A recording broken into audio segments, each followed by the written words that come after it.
Hello, my name's Dave Emory, and this is Side 1 of For the Record program number 491, another interview with Robert Parry being recorded on December 19th of the year 2004.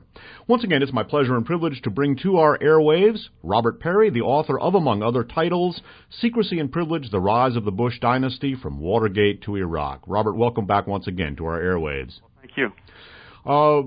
Last week we were talking about a number of things, including the Moon Organization, and you had recently been informed, and I had just heard before going on the air about the death of Gary Webb.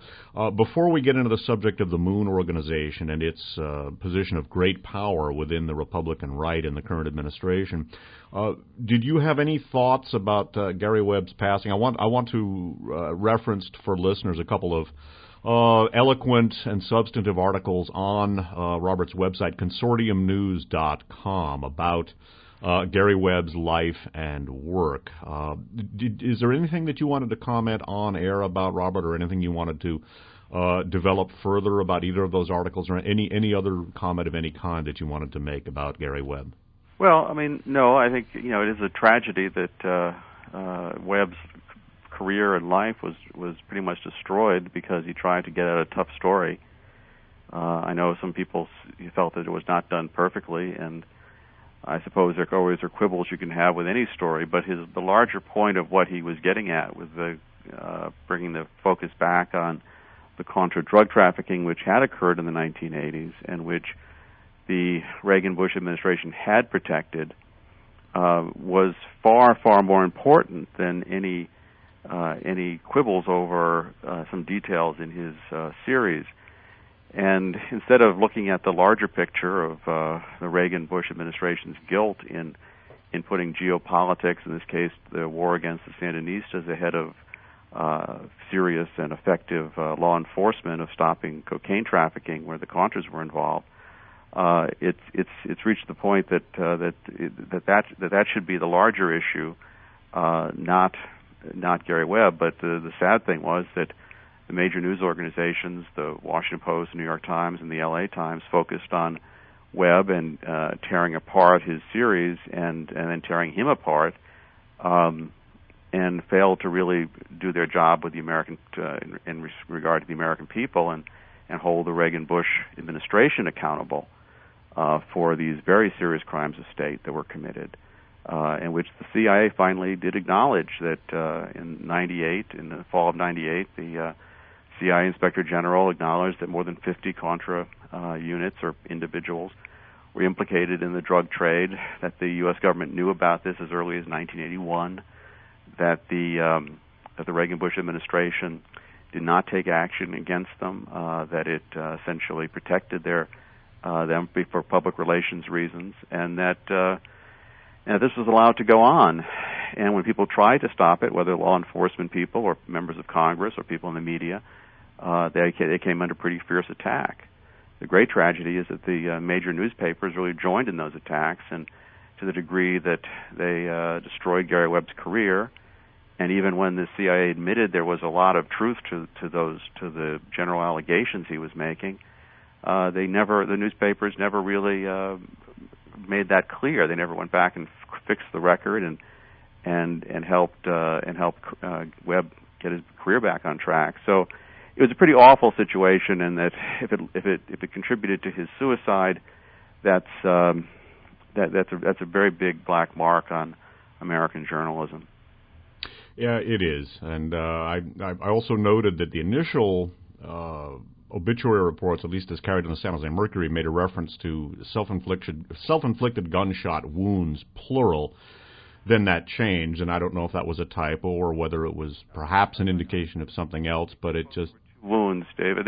But that doesn't mean, people are jumping to conclusions, and I think it's quite sad. I've communicated with his family.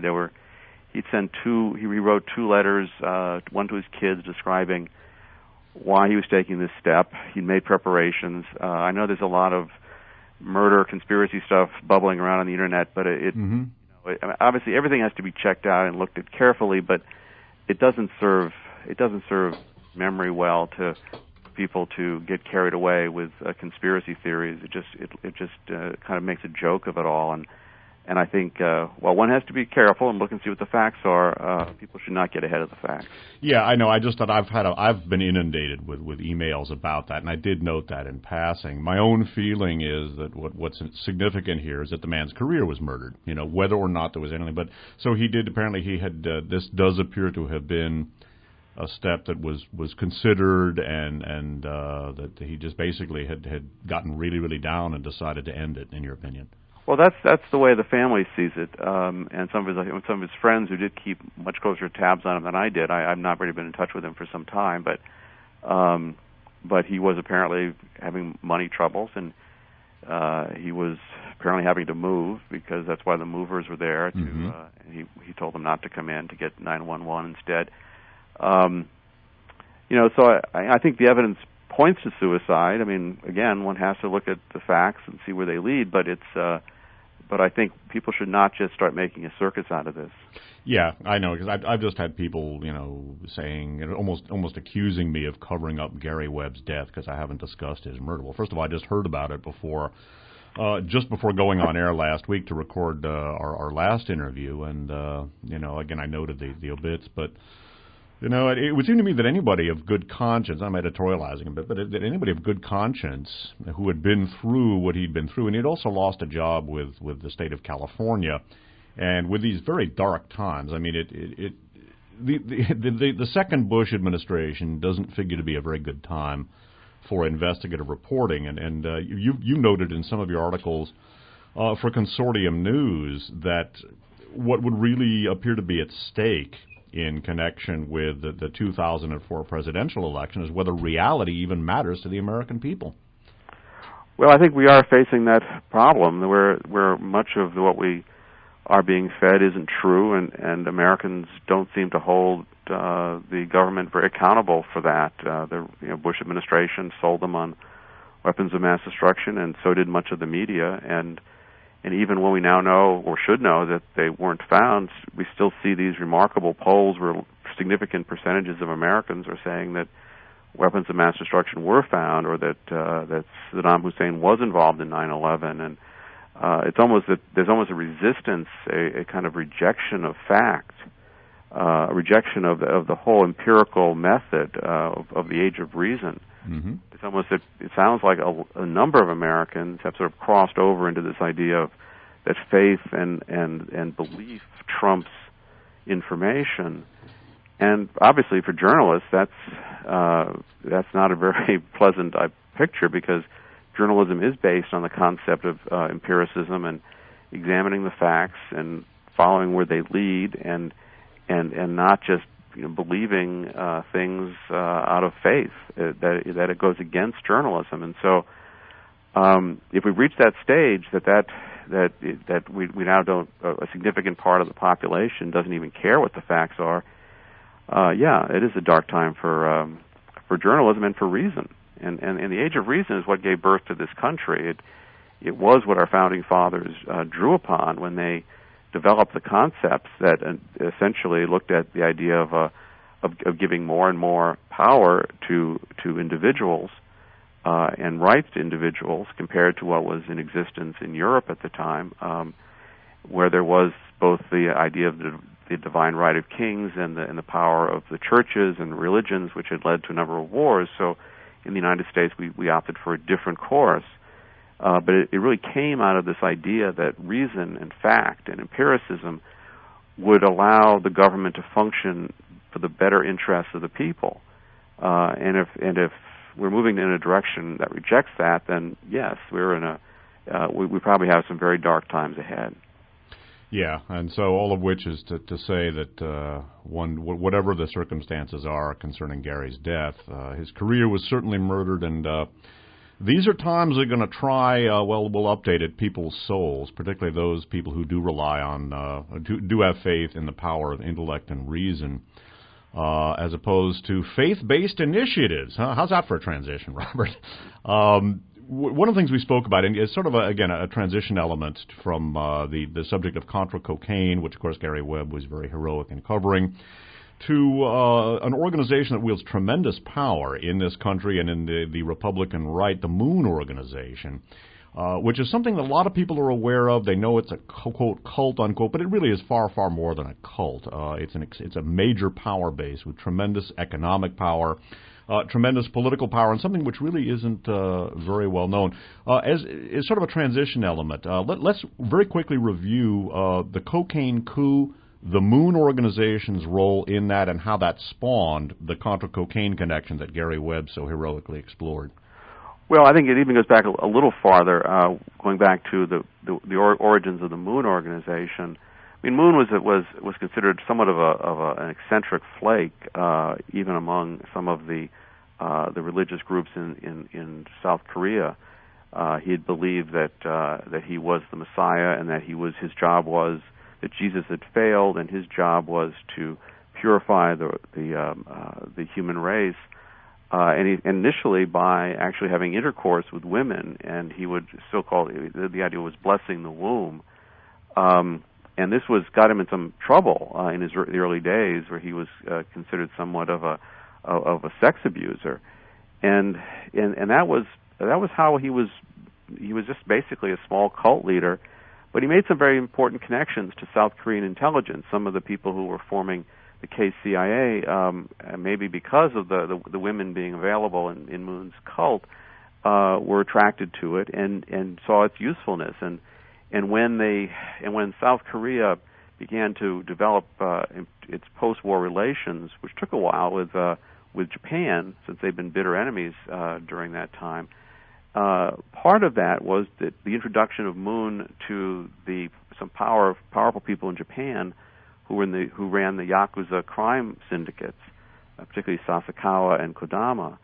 And those folks also were involved in anti-communist organizations, and Moon worked with them and formed the World Anti-Communist League, or at least made it into an important international force, along with Chiang Kai-shek and some other Asian leaders. So you always had this sort of organized crime component to this, to the Moon Organization, at least with their associates.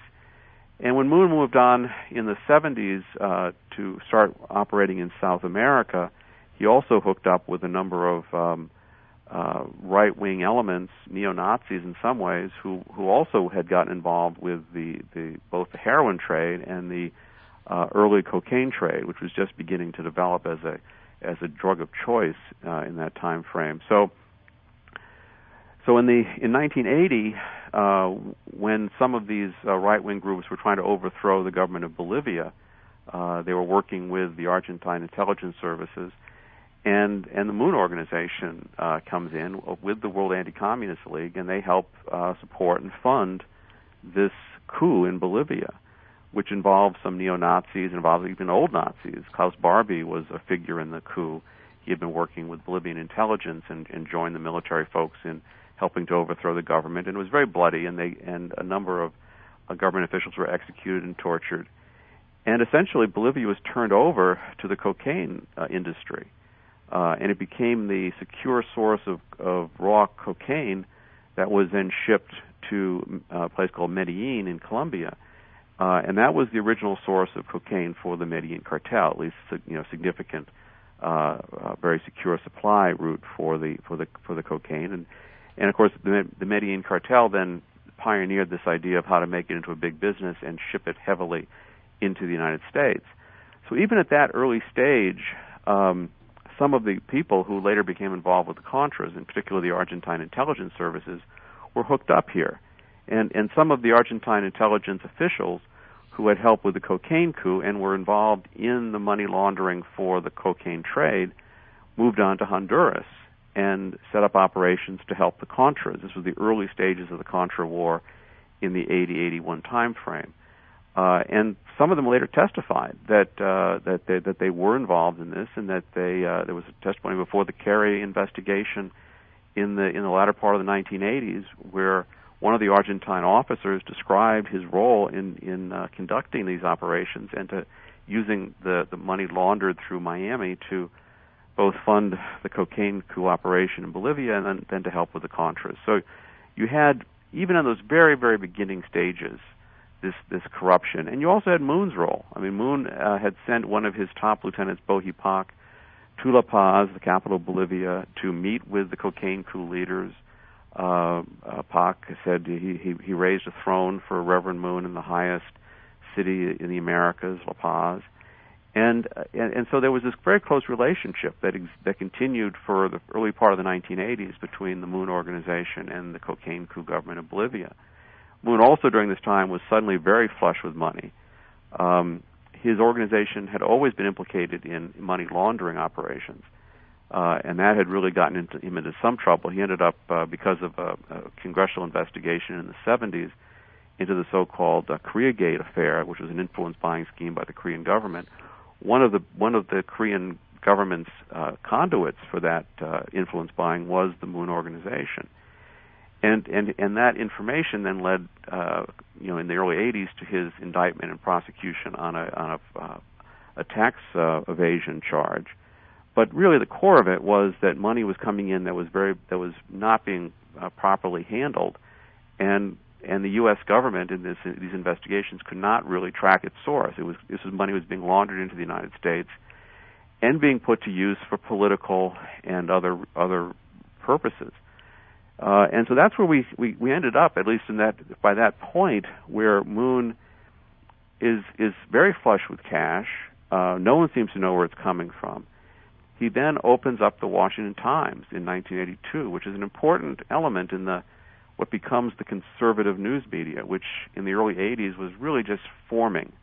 It had one could trace it back a number of years, but by the late 1970s there was a concerted effort by the conservative foundations to build up their own news media to counter what they saw as a liberal media, the Washington Post for Watergate and the New York Times for some of the CIA stories that had been done.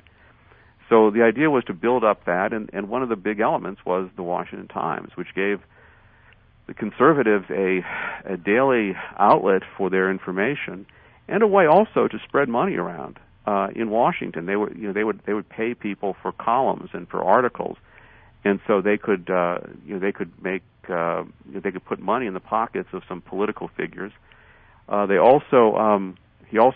also began setting up a number of political conferences and political groups that further spread money around. And some of the Republicans who saw the Republican Party as kind of his target were alarmed. People like Congressman Leach of Iowa had protested some of this and tried to make an issue out of it. The Ripon Society, which was more of a liberal or moderate group of Republicans, did a report that accused the Moon Organization of trying to get control of the Republican Party. And when Leach had this news conference, one of the guys who showed up to sort of disrupt the news conference was a young Republican named Grover Norquist. And the Young Republicans was one of the groups that was being supported by Moon. And Norquist shows up to sort of start yelling and being disruptive at this press conference that Leach was holding. Of course, Norquist has since become a major Republican figure in Washington, one of the top advisor to House Speaker Gingrich during the Republican Revolution of the 90s, and to this day a very influential Republican with the Bush administration. Interrupting very briefly, Robert, veteran listeners will recall a lot of discussion in the For the Record broadcasts about Grover Norquist's Islamic Institute. It was basically part of the Republican Ethnic Outreach Program, which in past years had brought in Nazi war criminals and collaborators from the Iron Guard and so forth.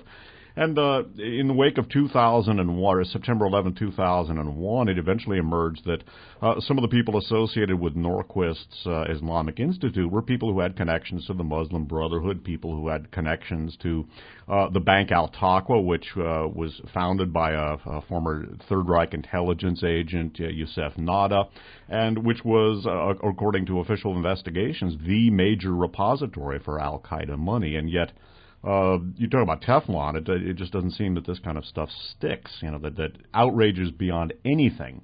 Can you imagine if it had been? I'm being extemporaneous here, but can you imagine if Bill Clinton or anybody connected with him had connections like that? Well, obviously, if you have a megaphone, which is what the conservatives spent a lot of money building, it sure helps. And the Washington Times was a big part of that megaphone. And yeah. What we've seen since '82, and Moon put about $100 million a year into this. So these are not small figures. On the 10th anniversary of the Washington Times, Moon has estimated that his expenses on the newspaper amounted to $1 billion. So this is a huge investment in terms of Washington politics and how Washington was being shaped. And what Moon's organization did, what the Washington Times would do, that was really uncommon. People can criticize journalism, and obviously I have, and we all do. But very rarely, hardly ever, do you see news organizations plant stories designed to undermine a campaign of a political opponent. And Moon would plant, or his paper would plant, false stories about, say, Michael Dukakis having psychiatric care, Bill Clinton being a KGB operative. And they'd put these stories out, and while maybe much of the mainstream press would initially ignore them or think that's kind of weird, they'd be picked up in the larger and larger conservative echo chamber. They'd get repeated on radio shows, and so it was a way to put into the public consciousness questions or doubts, sort of like psychological warfare, or disinformation, the kind of propaganda operations that an intelligence entity would conduct in a target country. That's what the CIA might do, for instance, in Chile or Guatemala. Let me interrupt briefly, Robert. Two of the early people in the Moon organization that you write about in Secrecy and Privilege were Reiichi Sasakawa and Yoshio Kodama, both of them not only Japanese war criminals, but people who played a prominent role in post-war Japan and the Moon organization. Kodama, in his obituary in 1984, was written up as being arguably the CIA's most important contact in their main man, so to speak, in Japan. And you also, in Secrecy and Privilege, talk about a 1992 documentary about the Moon organization called Moon Rising, and in a program that's archived on Real Audio called From Kennebunkport to Pearl Harbor, Bush, Moon, and the Rising Sun, I feature an interview with Daniel Junis, who was featured on that program, and he voiced the opinion, echoing some earlier research on mine, that actually the Moon organization in many ways was the projection of the Japanese patriotic and ultranationalist societies, their primary vehicle for imperial expansion and also for the rise of fascism in Japan, down through the ages, so to speak, and around the world. And Kodama was actually a protege of a very important figure in Japanese clandestine politics named Mitsuru Toyama, the prime mover behind the Japanese Black Ocean and Black Dragon Society. So for veteran listeners, again, you can access that program, and when you hear Robert talking about how these are characteristic of psychological warfare campaigns, indeed the heritage of this organization is at one with the types of institutions that do that. Go ahead, Robert. Right, but you also have in the case of the Moon organization very suspicious money that was being brought in to quite clearly influence the American political process. No one really knows where Moon's money comes from. I mean, it's not from the carnation sales that people might be more familiar with. Those actually haven't been happening for a long time. Some people say, "Oh, he sells pagodas to widows in Japan." Well, I suppose so, but the real money has never been explained, and his involvement with organized crime figures has to raise doubts. But there's no question that he has been involved in money laundering. And I think that was one of the points that his backers in Japan and South Korea understood, that especially in the United States, we afford religious organizations a great deal of latitude for obvious reasons. We believe in freedom of religion. So if you come in under the rubric of a religious organization, you're not going to get some of the scrutiny that you might if you just came in as a corporation or some other kind of business entity. So that's what they used, and often they would send in church members who would bring in large sums of cash not declared through customs, and then funneled into the Moon organization, which had literally hundreds of companies, and so the money would be laundered through them. And in Secrecy and Privilege, I cite some new information about people who took part in these operations, who described them from firsthand knowledge. But there also was a book done by Nansuk Hong, who was better known as Nansuk Moon, who was Moon's daughter-in-law. She had married his oldest son, and had this horrible experience with the son, who was a cocaine addict and quite abusive. And she finally fled the family and wrote a book and gave affidavits in court relating to her experiences. And she has described firsthand also how she, on the instructions of Moon's wife, took part in these money laundering operations where they'd hide money as they were coming in, not declare them with customs, and then put them into these organizations, which include funding things like the Washington Times. So there's strong evidence that the Washington Times and its political influence is, at least in part, supported by laundered money, illegally brought in money. And what Moon has been able to achieve with this is also protection, because of his effective use of attacking mostly Democrats and liberals. He has been afforded by the Reagan-Bush administrations and now the current Bush administration a great deal of leeway and protection. The investigations of Moon that sort of reached into the early 80s pretty much stopped. And I also recount cases where I've obtained documents out of the federal government where American citizens plaintively have been sending letters to the Justice Department saying, why aren't these activities of Moon's organization being investigated? And there are all kinds of excuses that the Reagan-Bush administration would provide. One came from Robert Mueller, who then was a senior justice official, and now, of course, he's the FBI director.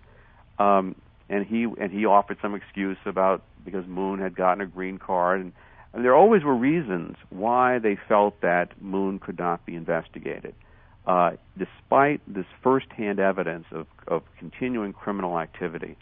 So what Moon gets is protection, and he worked closely with the Contras in the 1980s. He provided protection for them in a public relations sense when questions about their drug trafficking first surfaced in '85 and '86, and when Senator John Kerry investigated. Moon's newspaper led the attacks on those investigations, essentially trying to get even some of Kerry's investigators investigated themselves, accusing them of obstructing justice because they supposedly got in the way of what the Reagan-Bush administration was trying to do. So there were all these pressures that Moon helped bring against people who were investigating these areas, which were very significant criminal matters. And so we ended up with a situation that some of these investigations could not go forward, or went forward much more tepidly than they would have, because of the political and public relations pressure Moon could bring on them. Robert, that, of course, was in league with what the Reagan-Bush administration wanted, too, because they wanted the Contras protected. And that leads into these ongoing cover-ups that went on really into the 90s of trying to prevent people from recognizing that the Contras had gotten themselves deeply involved in the cocaine trade in the United States. Robert, we will pick this up on the other side of this broadcast. We've been speaking with Robert Parry, the author of, among other titles, Secrecy and Privilege, The Rise of the Bush Dynasty from Watergate to Iraq. For people considering last-minute holiday gift shopping, that would be something to evaluate. We'll be joining Robert Parry again on the second side of this broadcast. This concludes Side 1 of For the Record Program 491, another interview with Robert Parry, being recorded on December 19th of 2004. For Robert Parry, this is Dave Emory saying thanks for listening. Hello, my name is Dave Emory. This is Side 2 of For the Record Program number 491, another interview with Robert Parry. And again, it's my pleasure and privilege to bring back to our airways once again Robert Parry, the author of, among other titles, Secrecy and Privilege, The Rise of the Bush Dynasty from Watergate to Iraq. That will be the primary focal point of our discussion in this program. Robert, welcome back once again to our airwaves. Thank you, Dan. We're talking about the Moon Organization, its tremendous influence within the Republican right wing, within the current administration, and some of its history. I wonder if, perhaps as a way of kicking things off, Robert, because a lot of people think of the Moon Organization as some sort of weird Christian organization. Other people think of it as a cult, but I'm afraid that the realities are far more serious and far deeper than that. You present some very striking quotes in Secrecy and Privilege that I think incorporate the Moon attitude towards America in a way that is not generally well known, perhaps even to veteran listeners to this audience. I wonder if I could prevail on you to read the last paragraph on page 239 of Secrecy and Privilege about Moon's attitude towards this country and its government and its people. Well, Moon, in Secrecy and Privilege, Moon would often talk about how he actually viewed the American people, and his overall opinion was that he was supposed to rule the world. It was supposed to be that everyone was supposed to bow to Reverend Moon, and that he would provide a sort of certainly a theocratic rule, and it was almost like something like the rapture, where he would be the ruler of the entire world. And he in this section, in one speech to his followers, Moon boasted that, quote, without knowing it, even President Reagan is being guided by Father Moon. He says, history will make the position of Reverend Moon clear, and his enemies, the American population and government, will bow down to him. That is Father's tactic, the natural subjugation of the American government and population. Although Moon is sometimes called a conservative, he really is. He doesn't believe in any kind of freedom. He doesn't believe in any freedom for anybody. He is supposed to be the religious ruler under what he calls Godism, and that means that no one has any rights. You sort of see this in his organization, where initially he would there was even the idea that he would have sexual intercourse with women, and that they would then have to have sexual intercourse with other men as a way to spread what he considered the way to spread the purification of the human race. That has gotten to be more refined into this idea that he would pick your spouse, that he would be a matchmaker. He would take people who didn't know each other and have them be married, and he'd have these big mass marriages, and he would bless them in that way. And he would even tell them when they could have sex and when they would have to procreate, and when he had total control over their lives in even the most intimate ways. And that's what he has really envisioned for everybody. And he's been sort of bitterly disappointed that not more Americans have joined with him in this operation. And that has led him over the years to become increasingly bitter about the United States, at least in his speeches that he gives to his followers, which are often posted on the Internet so people can actually access them, but they have never received much attention. And again, this is the organization that is wielding tremendous influence within not only the United States as a whole, but this flag-waving, allegedly patriotic administration, and Moon's views toward the American population and the American government, I think, would be anathema to even some pretty reactionary Americans. I don't know if it's immediately handy, Robert, but also you make a remarkable, you reproduce, I should say, a remarkable quote from Reverend Moon about hamburgers and how satanic America is. Is that, do you have that immediately handy? Right. Well, there was basically Moon, as you say, did use the flag waving. He would promote himself as very much a lover of America in public, and there was one big rally he held in Washington with a number of flags, and he has shown that to recruits even years later, to try to show them that to mislead them into thinking that they're being patriotic and joining the Moon Organization.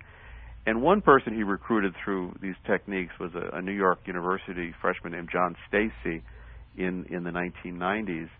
And Stacy rose to be a fairly significant figure in the sort of the youth movement of Moon's organizations, and was part of many of the meetings and had direct contacts with Moon himself. And I interviewed Stacy after he left, and he was still pretty shaky when I interviewed him. He'd left only a month or two before, and I had this long interview with him in New Jersey, where his family lived. And he discussed how he reached a point of breaking with Moon, and here's what he said. He was having a meeting with Moon in Anchorage, Alaska in 1995 at a leadership conference.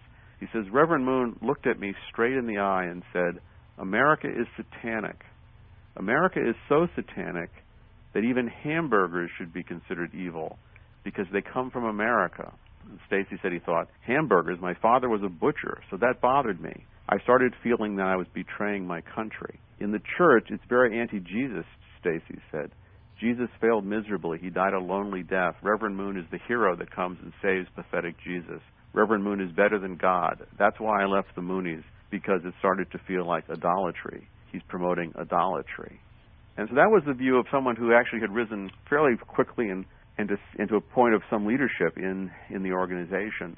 But it's the kind of comment I received from a lot of folks who had been pulled into the Moon organization, often because they're idealistic or confused or having some kind of trauma in their lives. And often the recruiting techniques were fairly cult-like, where they would be isolated from family members, and they would be bombarded with the Moon message, and eventually broken down and turned into kind of robotic figures. And their families, of course, would be very distressed. But the Moon organization had built itself that way. However, it's also used other means, which are perhaps more practical these days, which is basically Moon has used money to invest in political figures and buy protection and buy influence.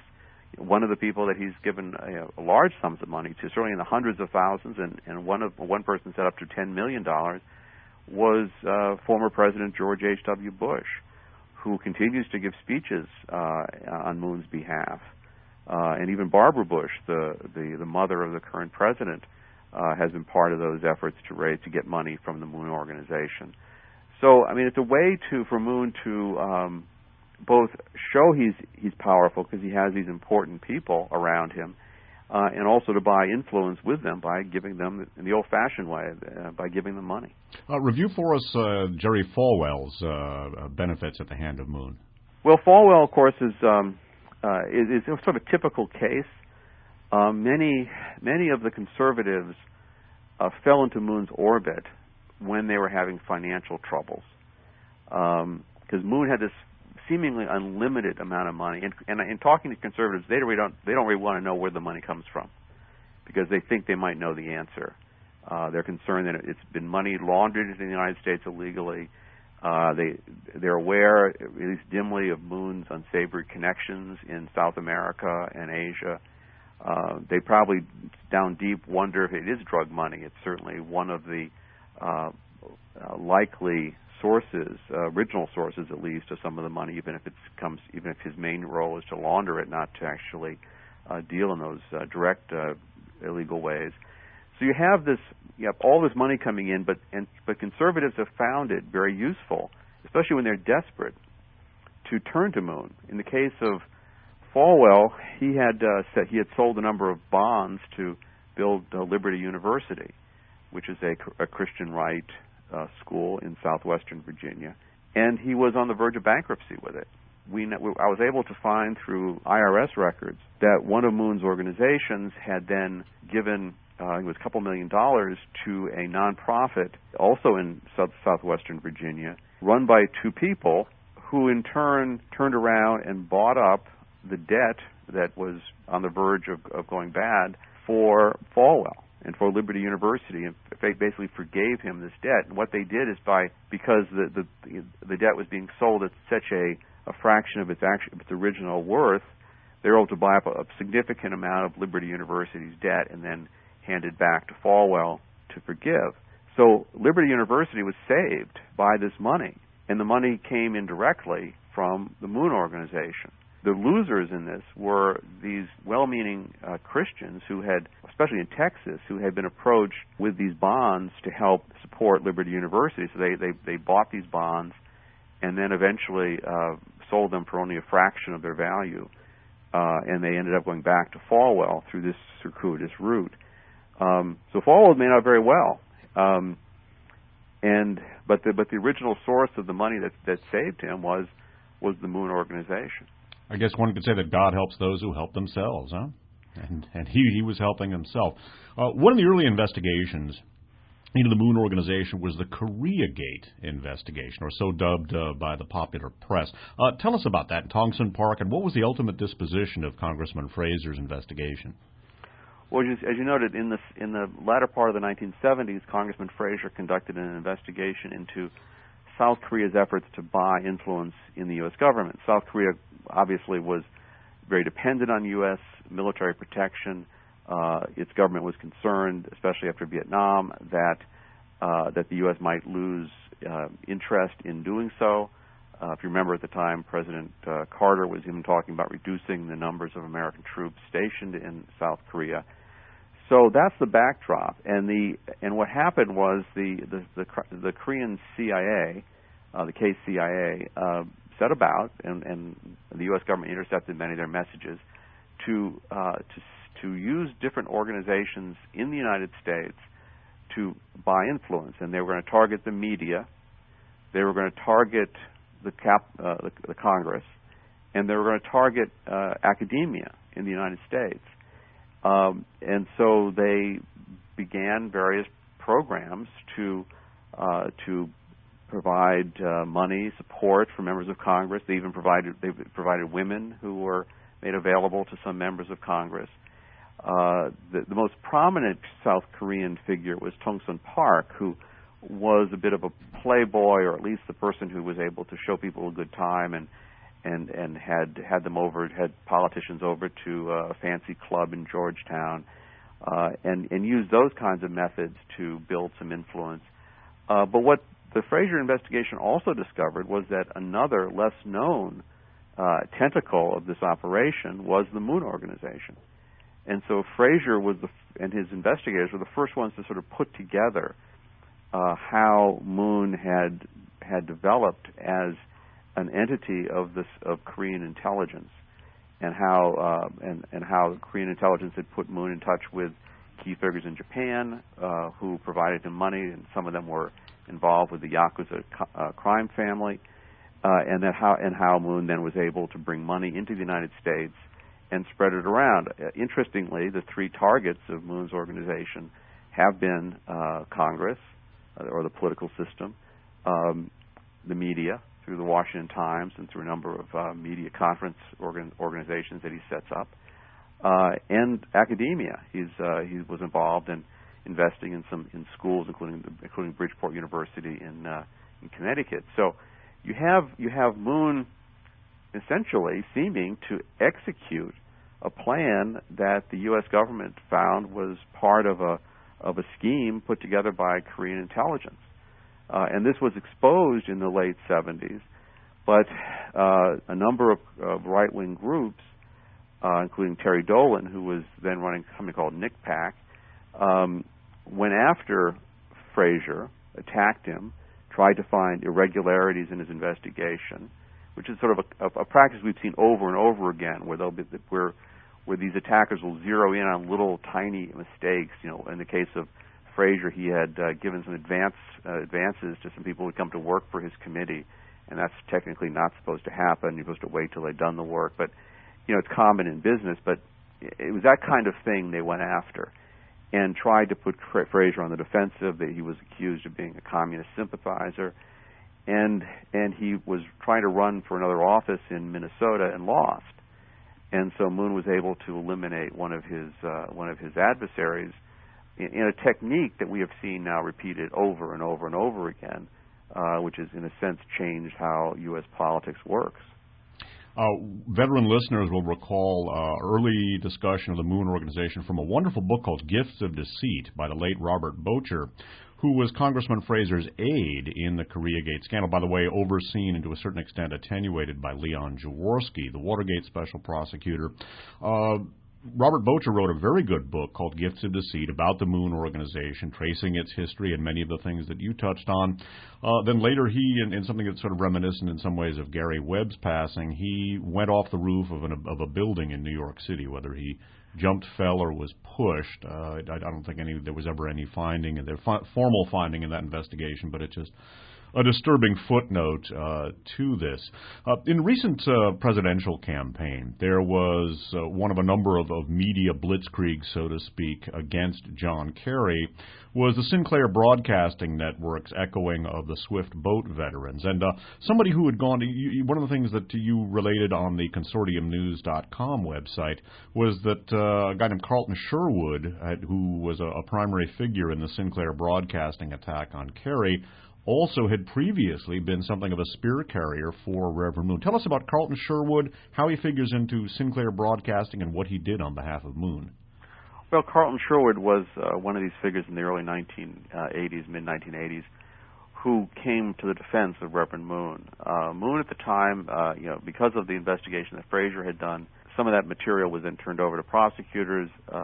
They rather bravely went through and prosecuted Moon on a tax case, because even though they felt it was a broader money laundering case, they narrowed it to a tax case.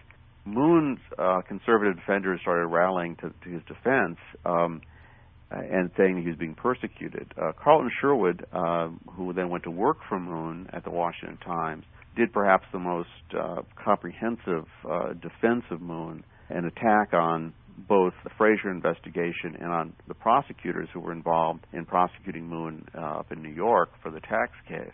There are elements of this book are rather absurd, where Sherwood claims he was allowed to review all of Moon's financial records, and that he found nothing untoward, which obviously is just not feasible. Moon's financial records are extraordinarily complicated and spread all over the world. One of the things you note in your book is that the organizations use a technique called smurfing, in which couriers, often Japanese women, would bring in huge amounts of cash. I mean, there's no possible way to trace it. Right. Much of Moon's operation was a cash operation, so even if you looked at, not that you could look at all the records in any one place, but even if you could, they wouldn't show up, all these women carrying large sums of money to various banks. There was one fairly famous case in Uruguay where Moon had a bank, and these women would come in and deposit millions of dollars over several days in cash. But anyway, the book was an effort to give Moon some protection, to make him seem like he was being persecuted, and to put on the defensive anyone who would criticize him. So Carlton Sherwood had that history. Later on, his book was republished, I think, by Regnery. There were allegations in the early 1990s that the Moon organization had promised to buy 100,000 copies, which obviously would have made it a very profitable book for Regnery prior to Regnery republishing it. So you have, and I must say, and there's some question whether or not that those payments were made, but that is the kind of operation that Moon would do, where he would find ways to get money into your pocket, but often not directly. He would either go through a front group, or would go for speech, or maybe he would buy a building that you were trying to unload. He would find ways to get you money, and that's sort of his MO.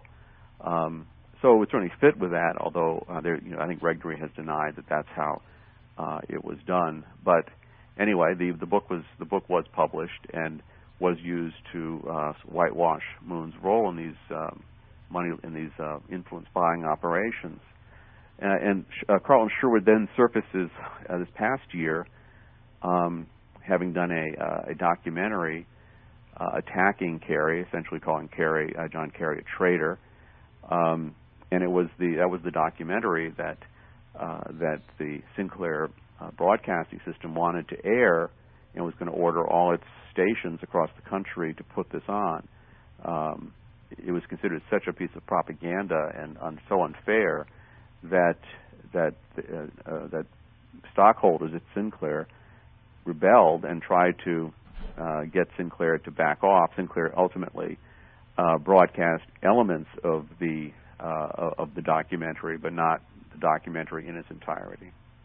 And it's interesting, too, to ruminate about the labeling of John Kerry as a traitor. It's one of the reasons I wanted you to read that quote from page 239, where Moon's talking about how he's going to subjugate his enemies, the American government and the American people. I mean, if that's patriotism, I'd hate to see treason. One of the things you talk about, too, in secrecy and privilege, and the Moon Organization fits into this. But the larger control of American political perception through the media and their ability, the Republican right's ability to simply annihilate opposition, either using legal entanglements or simply a propaganda blitzkrieg that ultimately will end in the political career of anybody who gets in the right. Not unlike in certain ways what I think the media did with Gary Webb. But I wonder if during the closing minutes of our interview here you would expound on that, because it appears that that's one of the ways that Moon really has been able to weigh in as a major American power broker. Well, I think there's no question about that. He has pretty much all the smear campaigns that you can think of run, especially against Democratic presidential nominees in recent times.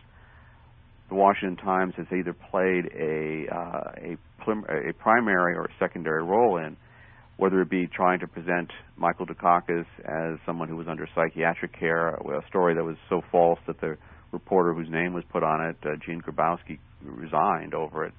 But it still was put in play. Ronald Reagan then called Dukakis a cripple, and so it was something that was talked about and raised doubts about Dukakis, even if it wasn't true. The same was true in '92 with Clinton as a KGB agent, supposedly according to Moon's organization. Another thing that wasn't backed up, but just kind of thrown out there to raise doubts. In '96, and of course during the Clinton years, the Moon's group pushed many of the rather scurrilous attacks about raising suggestions of Clinton being involved in murders and other kinds of nefarious activities. So it was a way to always put those in play. In 2000, it was involved directly in the attacks on Gore, raising questions of whether Gore was delusional. Gore was, of course, accused of making false statements. In some cases, as I show in Secrecy and Privilege, it was really a case of the media misquoting Gore and then not wanting to make corrections and allowing then places like the Washington Times to run with the misquotes. One of the more famous ones was about the Love Canal case, where Gore was quoted as saying that I was the one that started it all, but he never said that. He was referring to another case similar. He said that was the one that started it all. And the Washington Times, of course, was not concerned about trying to get the quote corrected. It was interested in putting out stories about Gore being delusional. Those things had effects. I mean, they were, especially since by the time we get to the late 90s, the conservative media is so big and so powerful. By then it's got not just like a newspaper and some magazines. It's got talk radio. It's got Fox News. It certainly has the Wall Street Journal editorial pages. It has a lot of columnists all across the country. So it was something that if you put these stories in play, they would get repeated to the point that many Americans would believe them. And much of how we saw also when we get into the Bush administration, the second Bush administration, these kinds of stories about weapons of mass destruction and attacking people like Scott Ritter, who was one of the guys who questioned those allegations by the Bush administration. It was also deemed a traitor. So by putting these kinds of stories out and getting them into this conservative echo chamber, people, especially if they're just average citizens, in effect, someone like a Scott Ritter or a Gary Webb, these are people who do not have a lot of protections. They can see their lives ruined. And politicians, even with the protections that politicians would have, they have seen their reputations ruined. So it's a very intimidating aspect of operating in Washington. And I've been attacked through the Washington Times when I was trying to do stories about the Contra drugs and in the 1980s, and on trying to expose Oliver North's secret operations. Brian Barger, my partner at AP, and I came under attack from the Washington Times on the front page. And that's an intimidating thing, especially when people don't understand fully that the Washington Times is not really a newspaper. It's a propaganda vehicle. People assume that it must be a regular newspaper. It looks like a newspaper, and many of the stories are pretty straight. So when they throw one in that is really disinformation or a smear operation, people don't necessarily know that. So it's become a way for Moon to really exercise power and provide a great service to the conservative movement in Washington and the Republicans in particular. And now, of course, it's because the conservative press corps has gotten so large, it's much easier And people are just unwilling to take them on because they know that if they do, their livelihoods may be lost in trying to just act like citizens and say, here's what the facts are, here's what we found. If you're a journalist or if you're a politician or a congressional investigator or someone in the federal government that's whistleblowing, you can come under attack by these people and they will ruin your life. Mm-hmm. And so, the money that came in, whatever the source, this mysterious money coming in from South America and Asia through the money laundering techniques of the Moon Organization has had a real effect on how American politics works. And Americans don't really understand the full import of all of it. They think of it, as you say, they think of Moon as kind of a quirky, weird cult guy, perhaps. And the Washington Times insists that it's, quote, independent of Moon, but it's not really. It may not be out there proselytizing for his church, but it is a way for him to exercise power, and it's a way for him to ensure protection of his operations, which include not just religious stuff, but include these very nefarious business activities that should be investigated by the U.S. government, but are not being investigated because he's got so many protectors. Well, Robert, unfortunately, you and ConsortiumNews.com don't have access to those huge rivers of cash. However, this is the holiday. We're nearing the end of the holiday gift-giving season, and you have a number of things that are available for modest amounts of cash. Tell us about your website. Tell us about how to get the book. Well, ConsortiumNews.com is something that I started almost a decade ago as a way to get information, stories out that the major media, which I've been part of, just weren't doing anymore. And it includes like some of this long series we did on Reverend Moon. But it covers a whole gamut of investigative type topics. So people can go there. It's a free website. If people want to donate, they certainly are welcome to. We do provide that possibility at the site. And also you can go through the site and click to our book page. We do sell Secrecy and Privilege, the new book I wrote. It came out in September. And there are copies also of Lost History, the Contra Cocaine book that has a lot about Gary Webb's case. And we also have Trick or Treason, which is sort of a narrative that I did on my PBS investigation of the 1980 election and allegations that the Republicans worked behind the scenes to undercut President Carter's hostage negotiations during that time frame. So those are all available, and people can also read a number of, I think, interesting stories about both current politics and some historical issues. And listeners should also be aware that the For the Record programs are being archived on Real Audio by sister station WFMU. Go to the website www.wfmu.org/Dave Emory, one word DAVEEMORY, and you'll be able to listen till time indeterminate to these various interviews that I've done with Robert Parry and the other For the Record shows. Also remember www.spitfirelist.com. That's the Spitfire website with written descriptions of the broadcasts and other material available as well. We've been speaking with Robert Parry, the author of, among other titles, Secrecy and Privilege, The Rise of the Bush Dynasty, From Watergate to Iraq, currently available. This concludes Side 2 For the Record program number 491, another interview with Robert Parry being recorded on December 19th of the year 2004. For Robert Parry, this is Dave Emory saying happy holidays and so long.